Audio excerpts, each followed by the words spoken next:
How's it going, guys? This is going to be grafting for beginners part 2.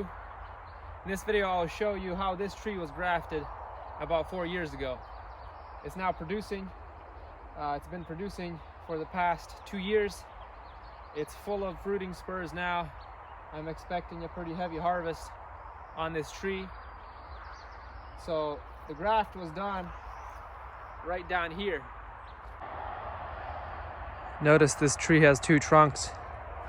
I normally like to have just 1 trunk, but anyway, both of them are grafted to different varieties here.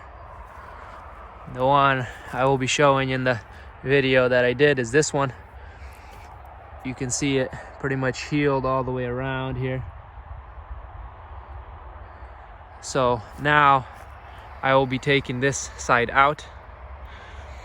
So that's going to be the next step here, is to take one of them out, encourage the stronger one to take over this entire trunk here to eliminate splitting over here in the future.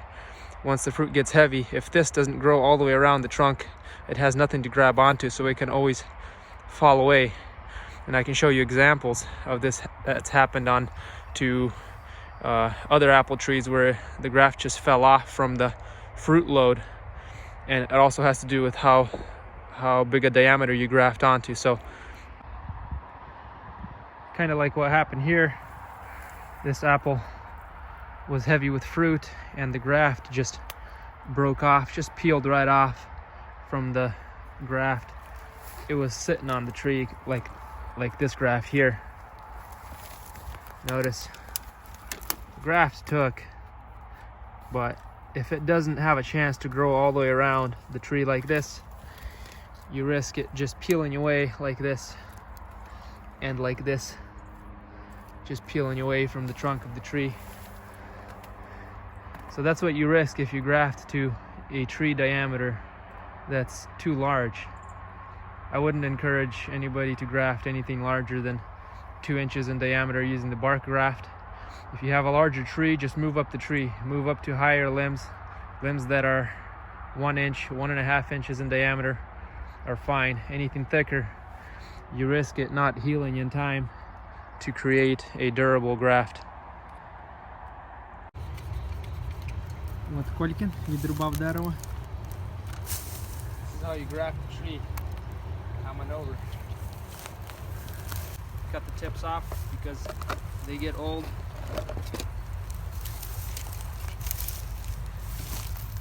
You pick an area on the budwood where you see some nice buds and you make a nice clean cut below.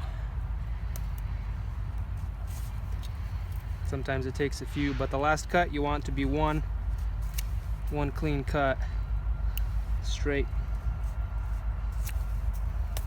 That's a good long one. This is a perfect cut.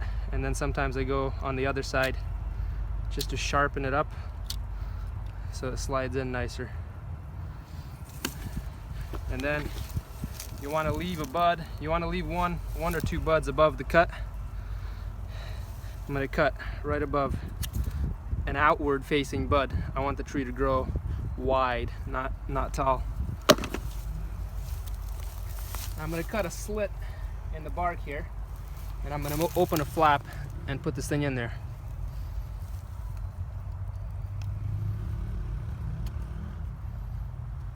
Just laid my knife in there, and I'm going to wiggle it back and forth.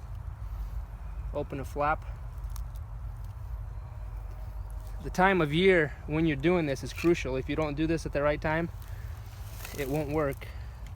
It's got to be late in the spring when everything has bloomed, so the juices start flowing. The best way to do it is when your budwood is dormant and the tree has broken dormancy. Then you have the highest chances of your graft taking. I usually put 2 or 3 depending on how big the trunk of the tree is. Do another one on this one.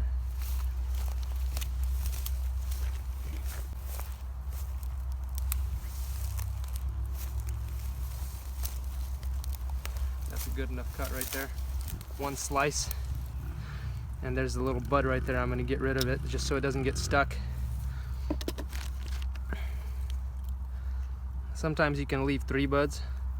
I'm gonna go ahead and leave 3 buds on this one just because that one is an outward facing bud.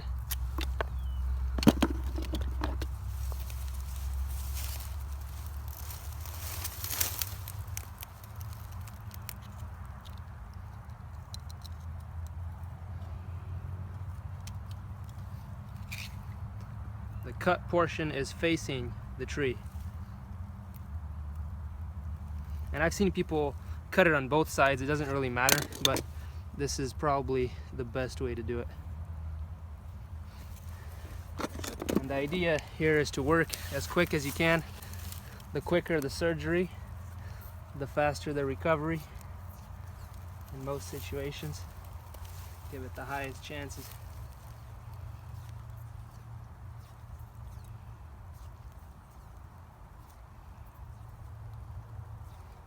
I usually go from bottom to top so the rain doesn't get in there.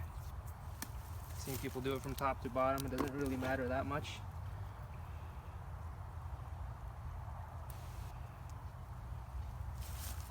The reason I'm using 2 different types of tape is because the other one doesn't stick as well. This is tree sealer, grafting sealer. You can get it at Home Depot or Lowe's, but they don't always have it. I didn't see it this year. You can probably grab it at any gardening store. That's not the actual container from it. Well, if you want vanilla yogurt, this is what you buy. Yeah, you mix it with vanilla yogurt and then it works better. And then you poop in there to get the brown color. Yeah, you want to seal everything. You don't want any moisture to escape or water getting in. All the way around.